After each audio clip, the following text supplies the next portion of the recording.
ይህ አዋዜ ልዩ ሰበር ነው።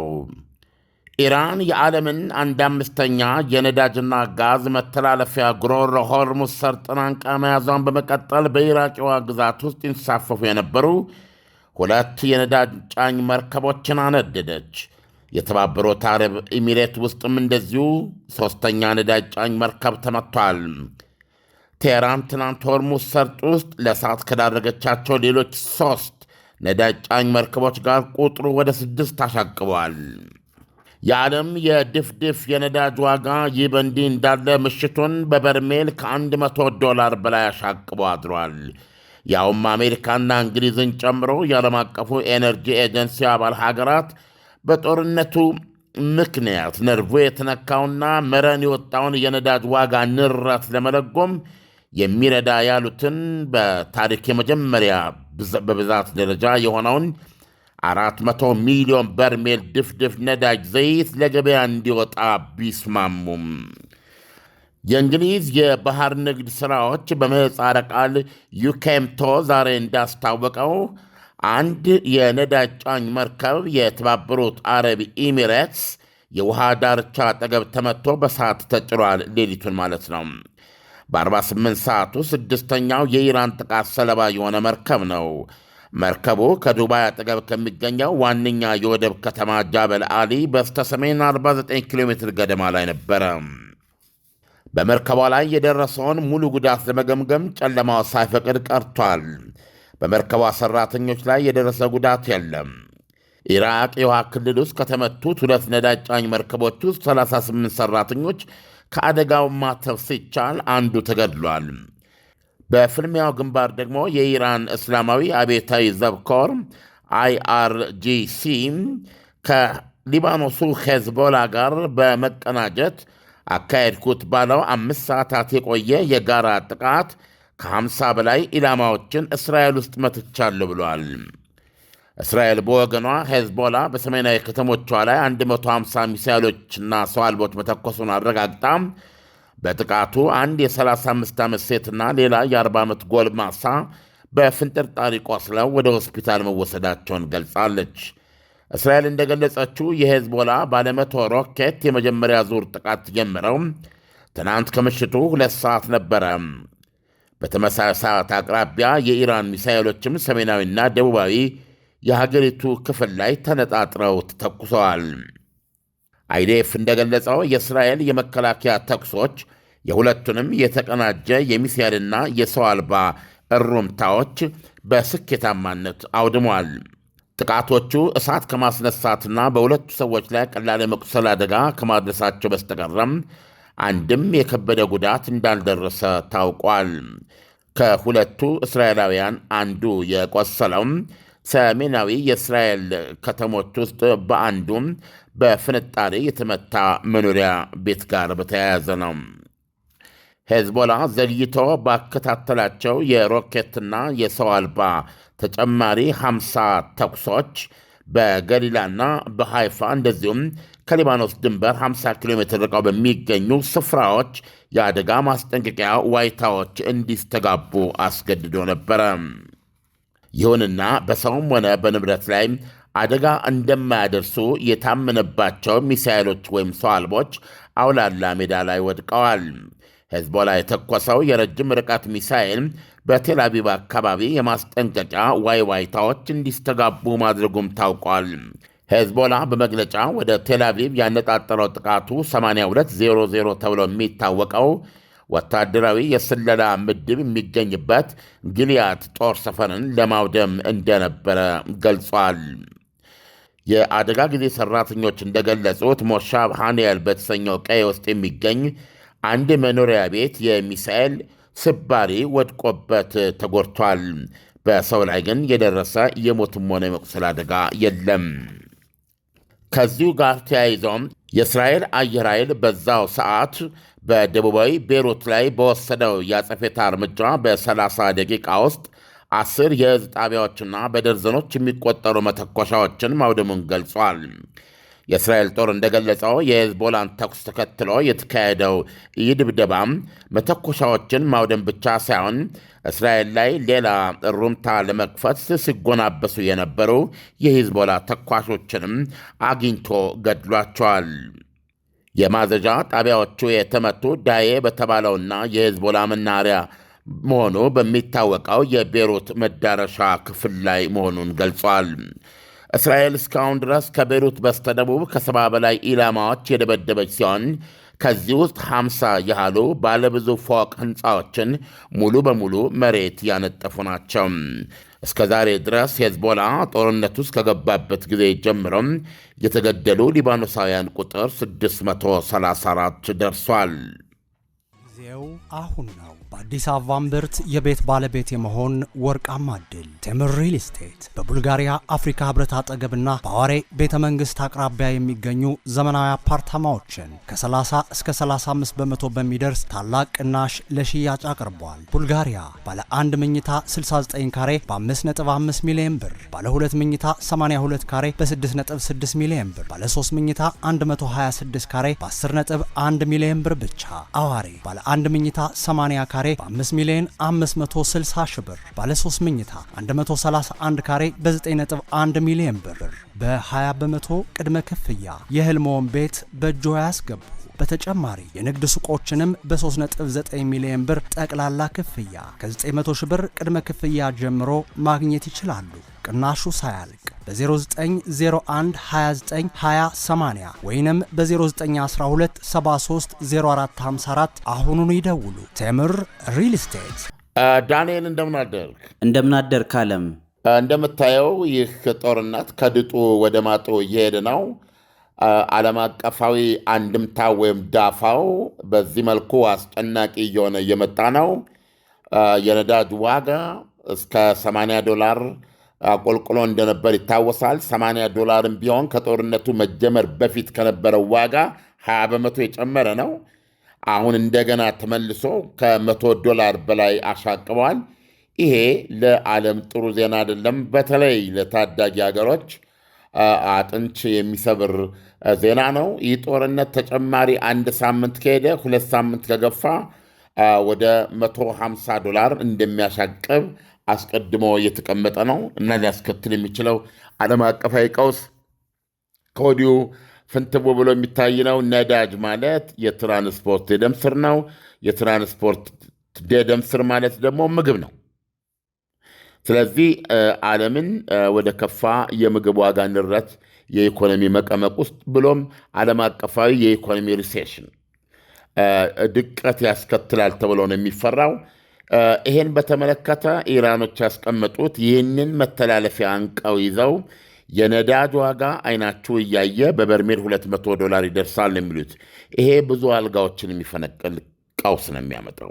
ስለዚህ የነዳጅ ዋጋ ማለት የትራንስፖርት ደም ስር ማለት ነው። የትራንስፖርት ደም ስር ማለት የእህል ዋጋ ማለት ነው። ስለዚህ ይሄ ሁኔታ ዓለም አቀፍ ቀውስ የሚያመጣ ነው። ከዚህ አንጻር ይህን ጦርነት ለማስቆም ጥረቶች ውስጥ ለውስጥ እየተካሄዱ ነው። ከነዚህ ውስጥ ለውስጥ ጥረቶች አንዱ እንግዲህ ከኢራን ጋር በዚህም ሆነ በዚያ የሚደረግ ግንኙነት ነው። የኢራኑ ፕሬዚደንት ማሱድ ፔዜሽኪያን ጦርነቱን ሊቆም ይችላል ወይም ኢራን ጦርነቱን ታቆማለች ብለው ያስቀመጧቸው 3 ቅድመ ሁኔታዎች፣ አንደኛው ወይም የመጀመሪያው የኢራንን ሕጋዊ መብቶች ማወቅ፣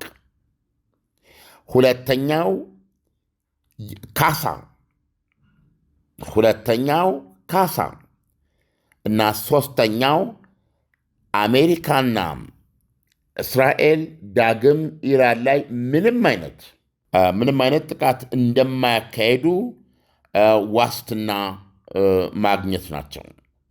በተለይ እነዚህ ነጥቦች ስትመለከት ብዙዎቹ አስተያየት ሰጪዎች የሚሉት አሜሪካም ሆነች እስራኤል ይህን ስምምነት አይነኩትም፣ ከቶም አይቀበሉትም የሚል ነውና ያንተን ጥያቄ ልስማና 3ቱን ቅድመ ሁኔታዎች ብናብራራቸው የዚህን ጦርነት አጠቃላይ አካሄድ ያመለክተናል።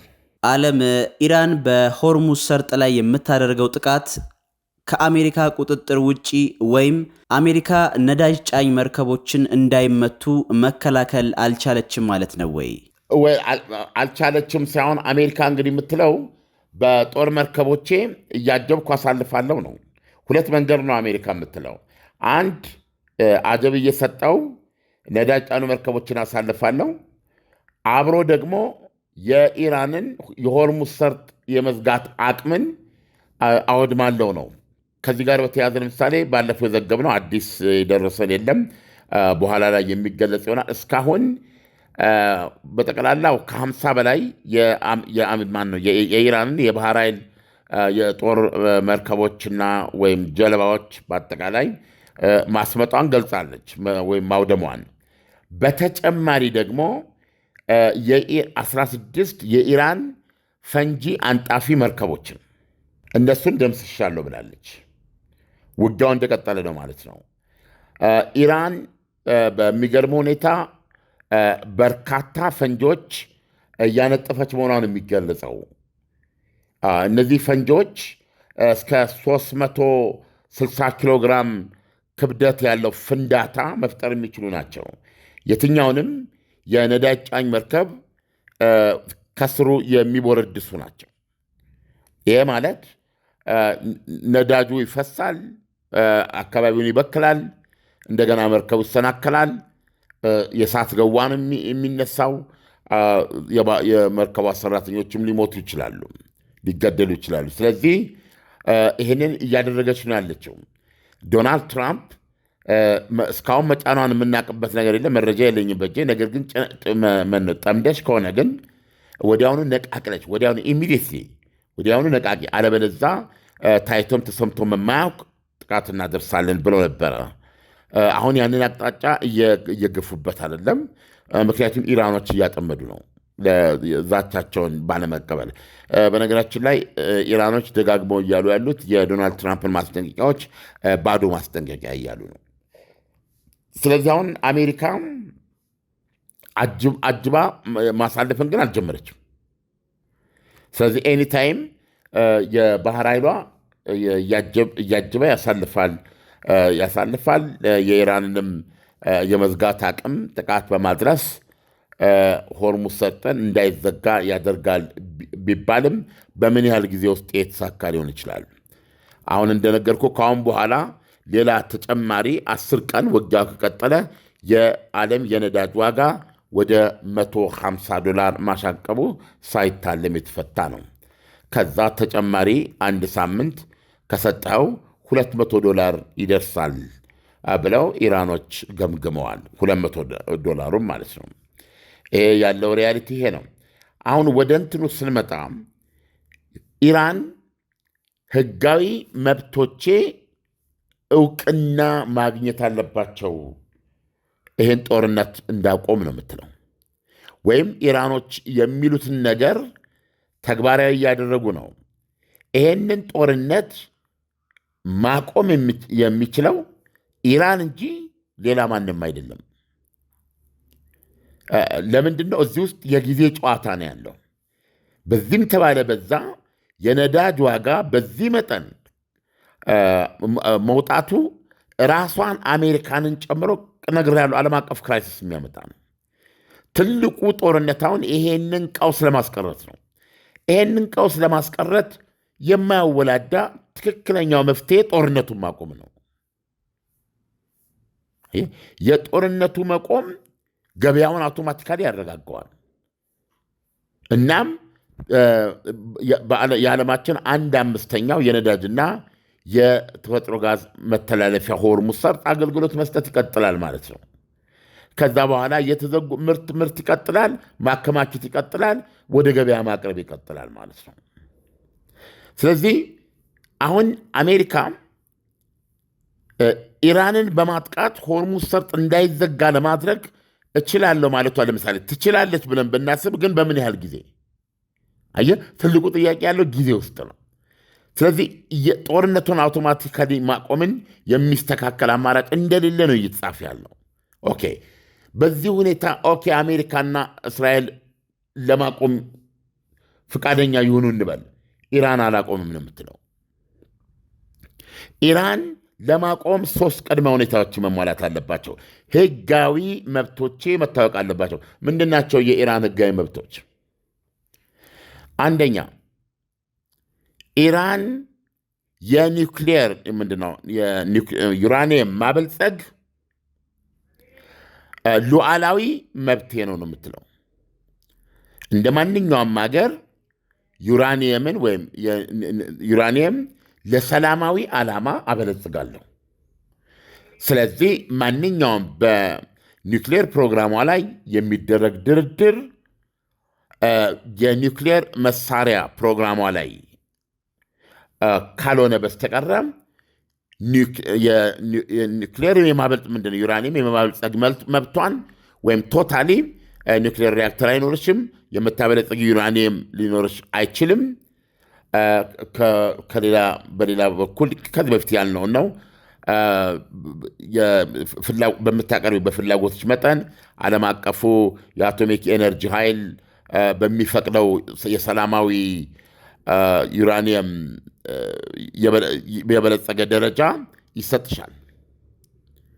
ስለዚህ ቶታሊ የኒውክሌር ፕሮግራም ይባል አይኖርሽም፣ የኒውክሌር ሪያክተር አይኖርሽም የሚለውን የአሜሪካንና የእስራኤልን ሐሳብ አትቀበልም ማለት ነው።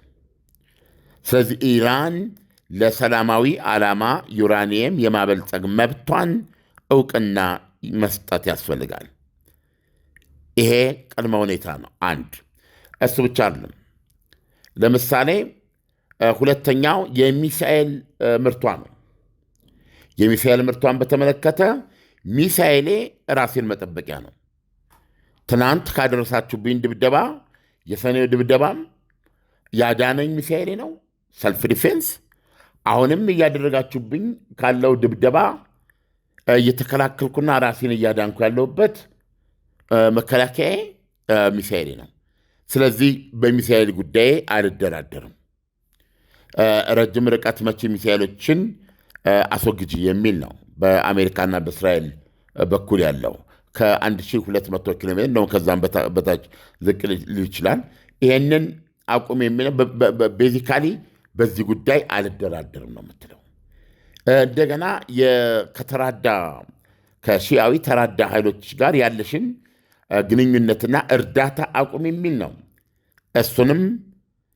እሱንም መብቷ እንደሆነ ይህን ግንኙነት መቀጠል ወይም ይህን ከነዚህ አገሮች ጋር ያላትን ግንኙነት መቀጠልና ማራመድ መብቷ እንደሆነ ነው የምታቀርበው።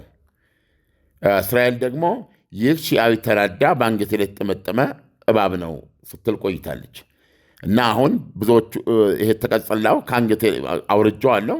ዋናው የእባቡ ራስ ኢራን ናት። ስለዚህም የኢራንን አገዛዝ በመጣል ይህንን ችግር አስወግዳለሁ ብላ ነበር እዚህ ጦርነት ሲገባችው። አሁን በእስራኤል በኩልም እየሰማን ያለ ነው። እስራኤል የኢራን ሕዝብ ተነስቶ አገዛዙን መገልበጥ የሚችልበት ሁኔታ ሙሉ በሙሉ እስኪፈጠር ድብደባውን እንደምትቀጥል ነው የገለጸችው። አሜሪካ እንኳ ብታቆም ማለት ነው መከላከያ ሚኒስትሩ የገለጹ። ይህ ማለት ግን በእስራኤላውያን መካከል ሙሉ ተቀባይነት ያለው ነገር ማለት አይደለም። እስራኤል ውስጥ ክርክሮች አሉ። ይሁንና የእስራኤሉ መከላከያ ሚኒስትር እስራኤል ቃጽ አሜሪካ እንኳ ብታቆም ይህን ጦርነት እስራኤል የራሷን የጦርነት ዓላማዎች ለማሳካት ኢራንን ከመደብደብ ወደኋላ አትልም ብላለች። ስለዚህ ዞሮ ዞሮ የእስራኤሉ ጠቅላይ ሚኒስትር ያሉት ምንድን ነው? ይሄን አገዛዝ ጥሎ ስልጣኑን ለቀም ማድረግ የእናንተ የኢራናውያን ጉዳይ ነው በማለት ማስገንዘብ ጀምረዋል። ምክንያቱም ኢራን ላይ ያለው ድብደባም እጅግ መጠነ ሰፊ ነው። ዳንኤል በተጨማሪ ኢራን ማስጠንቀቂያ ሰጥታለች። በተለይ የፖሊስ አዛዡ ነው የሚለው ዜናው ለኢራን ከዚህ በኋላ ኢራን ውስጥ የሚደረግ ማንኛውም ጸረ መንግስት እንቅስቃሴ፣ የተቃውሞ ትዕይንት፣ በአደባባይ የሚገለጽ ተቃውሞ፣ ቁጣ የኢራን እስላማዊ ሪፐብሊክ መንግስት ከአሁን እየተደረገበት ካለው የአሜሪካና የእስራኤል ድብደባ ባልተለየ ሁኔታ እንደሚመለከተውና ከዛም አንጻር ደምሳሽ እርምጃ እንደሚወስድባቸው ነው የገለጸው። እና እሰባብረዋለሁ ነው ያለው። አሁን እንግዲህ እነዚህ ሶስቱን ነገሮች ስትመለከት እስላማዊት ሪፐብሊክ ኢራን ወይም ደግሞ 47 ዓመታት የቆየው ይህ አገዛዝ ከዚህ ጦርነት እንደተረፈ በግልጽ ማየት ይቻላል ዳንኤል። ምክንያቱም ይሄንን ተኩስ በማቆም የዓለም ኢኮኖሚን ለማረጋጋት ልጓም ያጣውን የነዳጅ ዋጋ ለመለጎም ቁልፉና መሰረታዊ ይህን ጦርነት ማቆም፣ አለበለዚያ ሆርሙዝ ሰርጥ አይከፈትም። በ2 ቀን 6 ነዳጅ መርከቦች ተመትተዋል።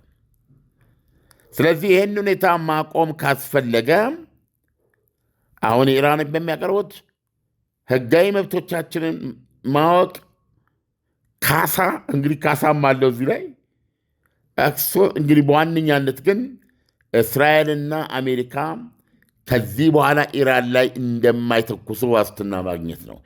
ይሄ ማለት የውስጣዊ ፖለቲካው ተስፈኞችን እርማችሁን አውጡ ነው። በዚህ ስምምነት ከሆነ ተኩሱ የሚቆመው ከውጭ የሚወጣ ምንም ኃይል የለም። ከዚህ በኋላ ኢራን ሚሳኤሏን ስትጋግር ስታቦካ ማደር ነው። ሚሳኤሏን ርቀቱን መገደብ ብቻ ሳይሆን የበለጠ እያረዘመች የቅርብና የሩቅ ጠላቶቿን ለመከላከል የሚያስችላትን ተጨማሪ ኃይል መገንባት ነው የሚሆነው። አንዱ ዜና የምናነበው ካሊፎርኒያን ለመምታት እያቀደች መሆኗን የሚነገረው ኢራን እና ከዚህ አንጻር አሜሪካኖች ጥንቃቄ እየወሰዱ ነው። ስለዚህ መሬት ላይ ያለው እውነታ ዳንኤል ይሄን ይመስላል። እንግዲህ ዶናልድ ትራምፕ ኢራንን ታይቶ ሰምቶ በማያውቅ መታት አለው። እስካሁን ከመተዋት ኃይል 20 እጥፍ በሆነ አቅም መታት አለው። ጦርነቱ አብቅቷል፣ ኢላማም አልቆብናል፣ እንደገና አሁን በቅርብ የተናገሩት። ስለዚህ ክሊር የሆነ ይህን ጦርነት እንዴት አድርገው ሊያቆሙት እንዳቀዱ ግልጽ የሆነ ምላሽ እየተገኘ አይደለም እና ያለ ሁኔታ እንዲህ አይነት ቮለታይል በጣም መቋጫ የሌለው ብዙ ነገሮችን ሊያስከትል የሚችል መልኩ ይታያል። ሌላው እንግዲህ የተባበሩት መንግስታት ድርጅት የጸጥታው ጥበቃ ምክር ቤት የሰላጤው መንግስታት ባቀረቡት እግዚኦታ መሰረት ባቀረቡት ረቂቅ መሰረት የኢራንን ጥቃት አውግዟል። በ15 አባላት ያሉ የተባበሩት መንግስታት ምክር ቤት ውስጥ 13ቱ ረቂቁን ደግፎታል። ረቂቁ በአስቸኳይ ኢራን በሰላጤው ሀገሮች ላይ የምታደርገውን ተኩስ እንድታቆም እና የሆርሙዝ ሰርጥንም ምንድን ነው የሚባለው መተላለፊያን እንዳዘጋ የሚጠይቅ ነው። በዋነኛነት በሰላጤው ሀገሮች ላይ የምታደርገውን ጥቃት እንድታቆም ነው። ይሁንና ኢራን አልተቀበለችውም። ሁለቱ የተባበሩት መንግስታት የጸጥታ ጥበቃ ምክር ቤት ቋሚ አባላት ቻይናና ራሽያ ድምፀ ተአቅቦ አድርገዋል። ከሁለቱ አንዱ ቢቃወሙት ኖሮ አይጸድቅም ነበረ። ስለዚህ አሁን 13 ድጋፍ በማግኘት ጸድቋል። የተባበሩት መንግስታት የጸጥታ ጥበቃ ምክር ቤት ኢራንን አቁሚ ብሏል፣ ህገወጥ ነው ብሏል። ይሁንና ይህንን ተግባራዊ ለማድረግ ምን ማድረግ ይችላል የሚለውን እንግዲህ የምንመለከተው ነው የሚሆነው ዳንኤል። ጊዜው አሁን ነው። በአዲስ አበባ እምብርት የቤት ባለቤት የመሆን ወርቃማ ዕድል። ቴምር ሪል ስቴት በቡልጋሪያ አፍሪካ ህብረት አጠገብና በአዋሬ ቤተ መንግስት አቅራቢያ የሚገኙ ዘመናዊ አፓርታማዎችን ከ30 እስከ 35 በመቶ በሚደርስ ታላቅ ቅናሽ ለሽያጭ አቅርቧል። ቡልጋሪያ ባለ 1 መኝታ 69 ካሬ በ5.5 ሚሊዮን ብር፣ ባለ 2 መኝታ 82 ካሬ በ6.6 ሚሊዮን ብር፣ ባለ 3 መኝታ 126 ካሬ በ10.1 ሚሊዮን ብር ብቻ። አዋሬ ባለ 1 መኝታ 80 ካሬ በ5 ሚሊዮን 560 ሺህ ብር፣ ባለ 3 መኝታ 131 ካሬ በ9.1 ሚሊዮን ብር በ20 በመቶ ቅድመ ክፍያ የህልሞን ቤት በእጆ ያስገቡ። በተጨማሪ የንግድ ሱቆችንም በ3.9 ሚሊዮን ብር ጠቅላላ ክፍያ ከ900 ሺህ ብር ቅድመ ክፍያ ጀምሮ ማግኘት ይችላሉ። ቅናሹ ሳያልቅ በ0901292080 ወይንም በ0912730454 አሁኑን ይደውሉ። ቴምር ሪል ስቴት። ዓለም ኢራን የደህንነት ዋስትናዬ ናቸው ብላ የዘረዘረቻቸው ነጥቦች የጦርነቱ ዋና መነሻ አይደሉም ወይ? እንዴት በእነዚህ ነጥቦች ላይ ስምምነት ሊደረስና ጦርነቱም ሊቆም ይችላል? ቤዚካሊ ባለው ጦርነቱን እያሸነፈ ያለው የሚለው ነው የሚወስነው።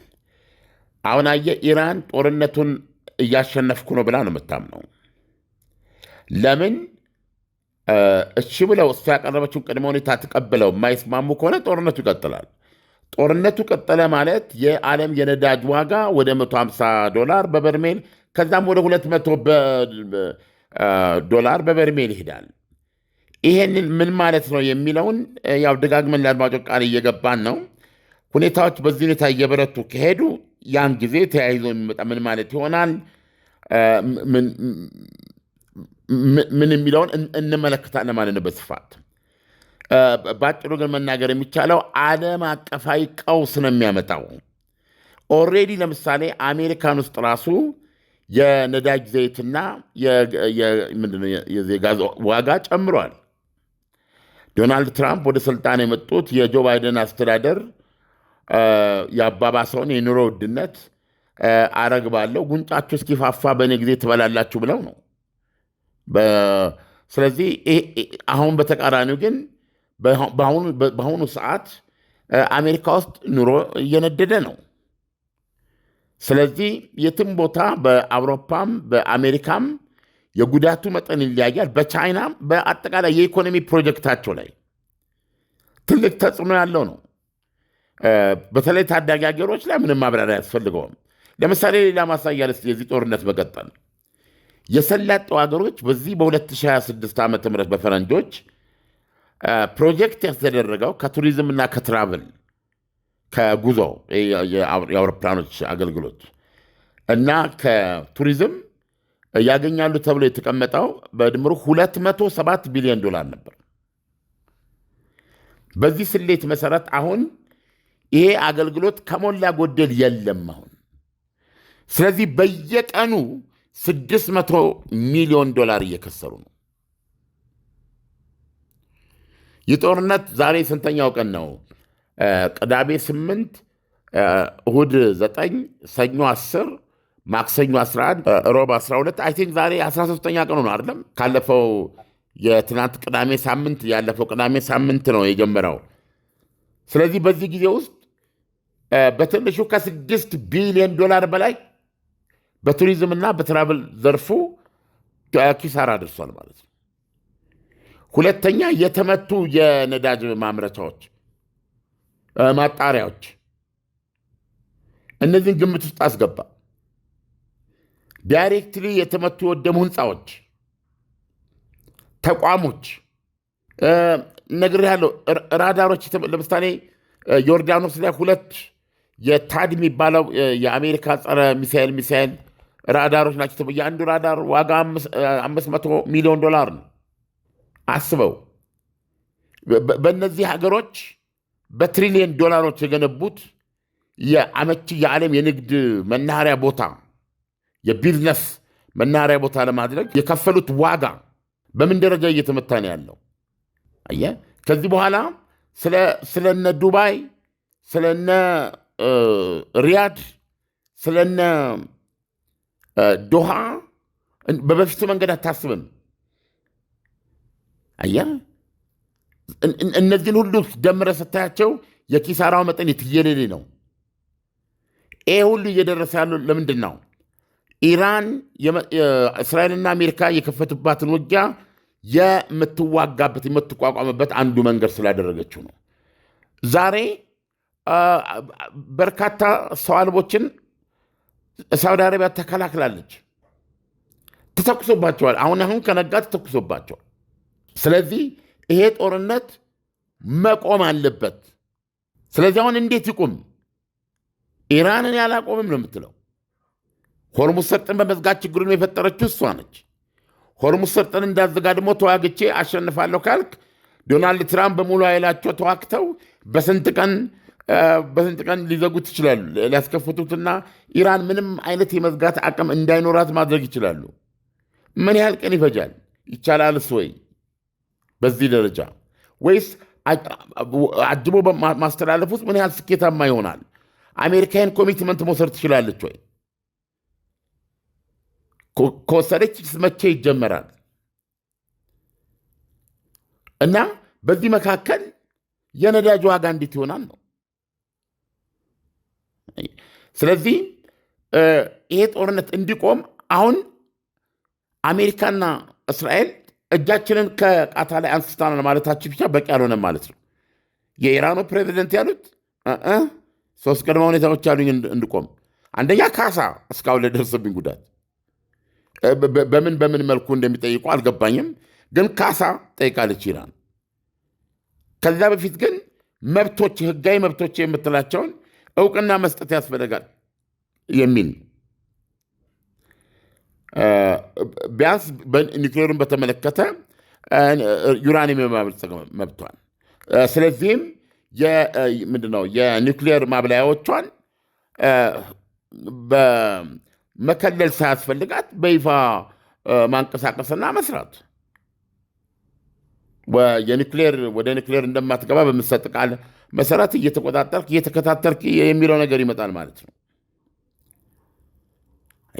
ስለዚህ በሌላ አነጋገር ለዚህ ጦርነት ምክንያት የሆነውን ነገር እና ወደ ጦርነቱ እንዲገባ የሆነው ምክንያት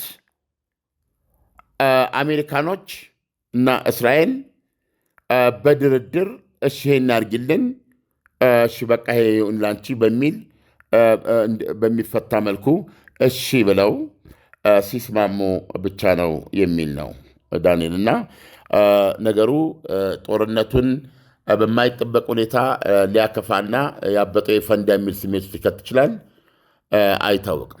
ዓለም ይህ ጦርነት በቶሎ የማይጠናቀቅ ከሆነ የዓለም ኢኮኖሚን ለማረጋጋት ሲባል የዓለም አቀፉ የኢነርጂ ኤጀንሲ እስከ መቼ ድረስ የነዳጅ ግዢ ውጥረቱን ለማቃለል ይችላል የሚለውን ብትነግረን። ይህን እኮ አንድ ኤክስፐርት ጠቅሰን ትናንትና በዘገባ ላይ ያካትናል። ዋናው ጣቢያ ላይ ማነው በአዋዜ አንደኛው ላይ ስለነበር ነው። ምንድን ያሉት ወይዘሮዋ ወይም በግልጽ እንደሚታየው ገበያውን ለማረጋጋት ብሎ እኮ 400 ሚሊዮን በርሜል ነዳጅ አሜሪካ፣ እንግሊዝ፣ የተለያዩ ሀገሮች የሰላጤው ሀገሮችም አሉበት ከስትራቴጂክ ለክፉ ቀን ከመጠባበቂያ ነዳጃቸው ወደ ገበያ እንዲወጣ ፈቀዱ። 400 ሚሊዮን በርሜል በተለያየ ጊዜ እንደዚህ አይነት የማረጋጋት ስራ ይሰራል። በታሪክ በዚህ መጠን ግን ይሄን ያህል መጠን ያለው ነገር ለመልቀቅ አልወሰንም። ስለዚህ ግዙፍ ነው አይደለም? 400 ሚሊዮን በርሜል እና 400 ሚሊዮን በርሜሉ በዓለም በየቀኑ ከሚያስፈልገው የነዳጅ ፍላጎት አንጻር ነው። በገበያው ላይ እስካሁን ባለው 4 ቀን እንኳ አይበቃም ማለት ነው። 400 ሚሊዮን በርሜል ነዳጁ ዓለምን ለ4 ቀን የሚያወላዳ አይደለም። እንደው ማክሲመም ከተባለ ኦኬ 4 ቀን ይበቃል። ስለዚህ ድሮፕ ኢን ዘ ኦሽን ጠብታ ነው። ስለዚህ ነው ይሄንን እኮ አስታውቀው እኮ ነው የዓለም የነዳጅ ዋጋ በበርሜል ወደ $100 አሻቅቦ ያደረው። መልካም እርምጃ ቢሆንም ይሄ ነው የሚባል ውጤት የሚያመጣ ግን አይደለም። ዓለም የመጨረሻ ጥያቄ፣ እስራኤል ከሄዝቦላ የሚፈጸምባትን ጥቃት ምን ያህል መመከትና ማጥቃት ችላለች ወይም የሄዝቦላን ኃይል ምን ያህል አዳክማለች የሚለውን ብትነግረን። ከሄዝቦላ ጋር ያው በዘገባው ላይ እንደምትመሳው ተኳሾች ይሞታሉ። በተናጠል በኃላፊዎች ደረጃ ትገላለች። ሄዝቦላ እንደ ሄዝቦላ የሚሞተው ከሊባኖስ አጠቃላይ ሞት ጋር ነው የሚመስለው። ሊባኖስ እየከፈለች ያለው መስዋዕትነት ነው። ሊባኖስ አሁን በእስራኤል በኩል ለብቻው ተነጥሎ የእስራኤል ተጠባባቂ ጦር ተጠርቶ የእግረኛ ውጊያ ሁሉ ለመክፈት ነው ያለው እቅድ። እስካሁን ድረስ ባለው ብትመለከት 634 ሰው ተገድሏል ሊባኖስ። በትንሹ ለእኛ ግንዛቤ ለመስጠት 50 ባለብዙ ፎቅ ህንፃዎች ወድመዋል። ሌሎች እነዚህ ህንፃዎች ከተለያየ የሄዝቦላ እንቅስቃሴ ጋር በተያያዘ ማለት ነው። ቤዚካሊ ወደ 500 ሺህ የሚደርስ ህዝብ ከደቡብ ሊባኖስ ለቃ ከሊታኒ ወንዝ ባሻገር ውጣ ተብሏል። ለህልውናው ነው። አብዛኛው ተፈናቅሎ እየተሰደደ በመውጣት ላይ ነው ያለው። ስለዚህ ስትመለከተው ሊባኖስ ከኢራን ቀጥላ የከበደውን ገፈት ቀማሽ እየሆነች ነው ያለችው። ስለዚህ ትልቁ ጥያቄ እውነቱን ለመናገር ከሄዝቦላ የማን ልጅ ነው? ሊባኖስ ለሄዝቦላም እናቱ ናት። ለመንግስት ለምሳሌ እነ አሜሪካ እያመለከተ ነው፣ ለተለያዩ ቦታዎች እያመለከተ ነው። ሄዝቦላን አግዷል። የሊባኖስ መንግስት ጦር አለ። እባካችሁ ሄዝቦላን አንድ ነገር አድርጎ ብሏል። ነገር ግን ሄዝቦላን ምንም ማድረግ አልቻለም። ምክንያቱም ይህንን ነገር የምተኩሰው ከተለያየ ቦታ ላይ ከሆነ ቦታ ላይ ከህንፃ መስኮት ላይ ሆነ የምተኩሰው ነገር ነው። ስለዚህ አሁን ተተኩሶ የሚመታው ነገር አይደለም። ይሄን በመተኮስ ከዚህ በፊትም እንዳይኸው እስራኤልን ሰላም መንሳት ነው። እስራኤል ደግሞ ይሄን ለመመለስ የሚተኮስበትን ቦታ ተከትሎ ይህንን የሊባኖስ መንግስት ማቆም ስለማይችል በምትደበድብበት ጊዜ ሊባኖስ እንደ ሀገር እዚህ ውስጥ ወድቃለች ማለት ነው። ስለዚህ አሁን የሚፈራው ሁኔታዎች በዚህ ከቀጠሉ የራሱ የሊባኖስ እኮ ለብዙ ጊዜ በርስ በርስ ጦርነት ውስጥ የኖረ ሀገር እኮ ነው። ወደዛ ሊመለስ እንደሚችል ነው።